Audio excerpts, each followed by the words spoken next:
Bismillahirrahmanirrahim. Assalamu alaikum, my dear student. Indicate course, chapter homeostasis. Question number 8. Describe thermoregulation and explain its need. Thermoregulation एक biological process है जिसके जरिए organisms core body temperature को maintain रखते हैं। Core body temperature body की वो temperature जो बिलो द स्किन और सबक्यूटेनियस टिश्यूज की जो टेम्परेचर है, that is known as core body temperature. और टेक्स्ट बुक में इसकी जो वैल्यू मेंशन है, that is 36.4 to 37.3 degree centigrade या 98.6 फ़ारेनहाइट। ह्यूमन बॉडी में या लिविंग ऑर्गेनिज्म में के ब्रेन में एक कंपोनेंट है हाइपोथैलेमस, जिसको थर्मोरेगुलेटरी सेंटर कहते हैं, क्योंकि ये वो पार्ट है जो हमारी बॉडी के टेम्परेचर को मेंटेन रखते हैं मुख्तलिफ मैकेनिज्म के जरिए। For example conduction, convection, radiation, thermogenesis, shivering या non shivering thermogenesis, metabolic activities, goosebumps के जरिए ऐसे बहुत सारे मैकेनिज्म स्ट्रेटजीज है जिसके जरिए हाइपोथैलेमस बॉडी के टेम्परेचर को मेंटेन रखते हैं। टेम्परेचर के हवाले से अगर हम बात करें तो ऑर्गेनिज्म की क्लासिफिकेशन भी हो चुकी है। फॉर एग्जाम्पल पुकीलोथर्म्स, जिसको हम आम लैंग्वेज में कूल ब्लडेड एनिमल्स कहते हैं, क्योंकि ये वो ऑर्गेनिज्म है जो अपनी बॉडी के टेम्परेचर को मेंटेन नहीं कर सकते एक नैरो रेंज में। इनको एक्टोथर्म्स भी कह सकते हैं, क्योंकि ये ऑर्गेनिज्म ज्यादातर हीट सोर्स पर जो डिपेंड करते हैं वो एक्सटर्नल सोर्स है, यानी सन, और मेटाबॉलिक एक्टिविटीज से इनको इतनी ज्यादा हीट नहीं मिलती, तो दे आर आल्सो एक्टोथर्म्स। इनके एग्जाम्पल है रिप्टाइल्स, एम्फीबियंस, फिशेस और इनवर्टिब्रेट्स। फिर जो दूसरा ग्रुप है एनिमल्स का, on the basis of maintaining body temperature, they are homeotherms, जिसको आम लैंग्वेज में वार्म ब्लडेड एनिमल कह सकते हैं। ये वो ऑर्गेनिज्म है जो अपनी बॉडी के टेम्परेचर को मेंटेन रखते हैं मुख्तलिफ एनवायरमेंट्स में। इनको एंडोथर्म भी कह सकते हैं, क्योंकि ये अपनी बॉडी के टेम्परेचर को मेंटेन रखने के लिए मेटाबॉलिक एक्टिविटीज यानी फूड पर डिपेंड करते हैं, एक्सटर्नल सोर्स पर डिपेंड नहीं करते। इनके एग्जाम्पल है बर्ड्स, मैमल्स, या फिर उनमें फर्दर एग्जाम्पल है ग्रेट व्हाइट शार्क या पोलर बियर।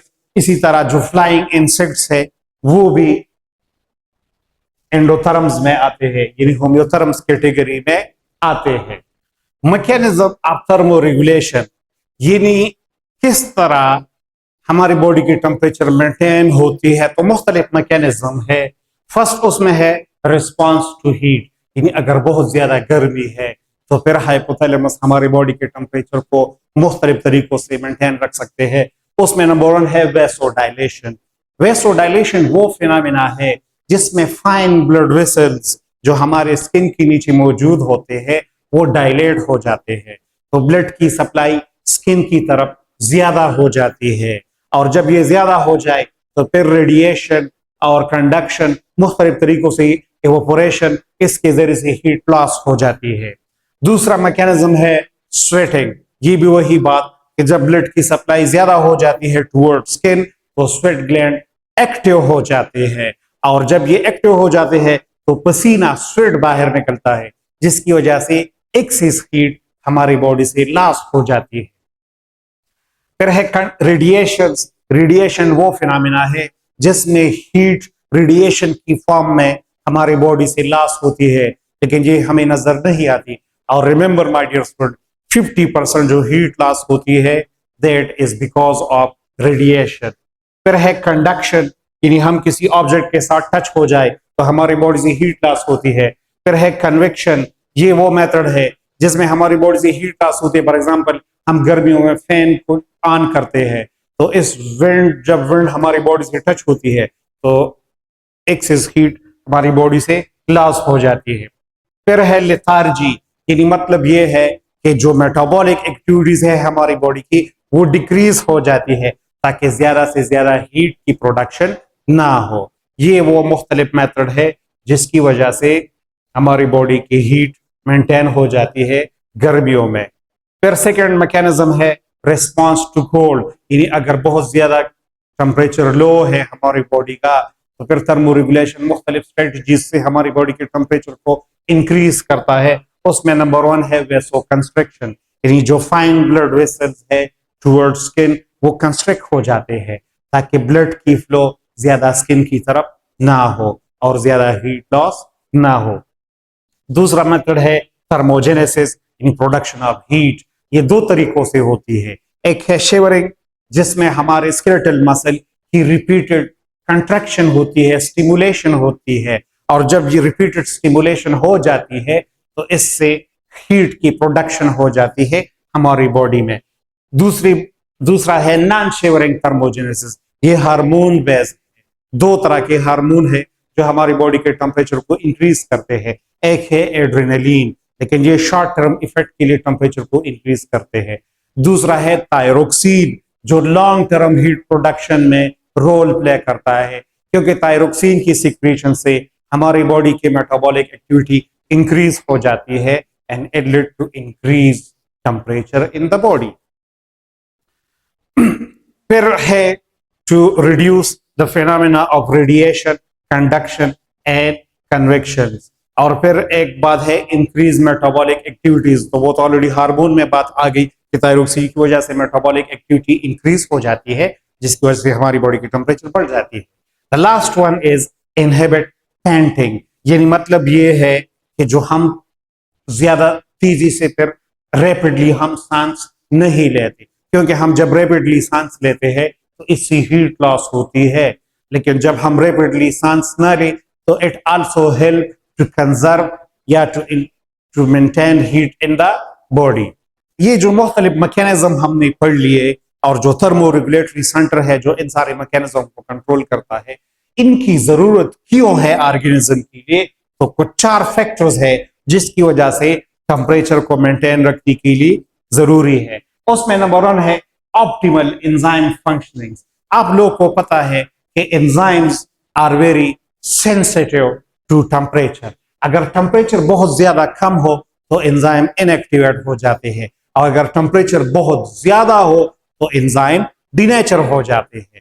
तो कहने का मतलब ये है कि बॉडी के टेम्परेचर को मेंटेन रखना एंजाइम की एक्टिविटीज के लिए जरूरी है। दूसरी बात कि prevention of organ failure, temperature को मेंटेन रखना इसलिए जरूरी है कि हमारे ऑर्गन फेल ना हो, क्योंकि अगर हाइपोथर्मिया कंडीशन हो यानी हमारी बॉडी की टेम्परेचर बहुत ज्यादा कम हो, यानी टू कोल्ड हो, हमारी बॉडी के टेम्परेचर यानी 35 से डिक्रीज हो जाए, तो उसका नुकसान ये है कि हमारी बॉडी के जो मेटाबॉलिक प्रोसेस है वो फ्रीज हो जाते हैं यानी डाउन हो जाते हैं, जिसकी वजह से मोटर स्किल्स, कार्डियक आउटपुट और ब्रेन ये खराब या डैमेज हो जाते हैं।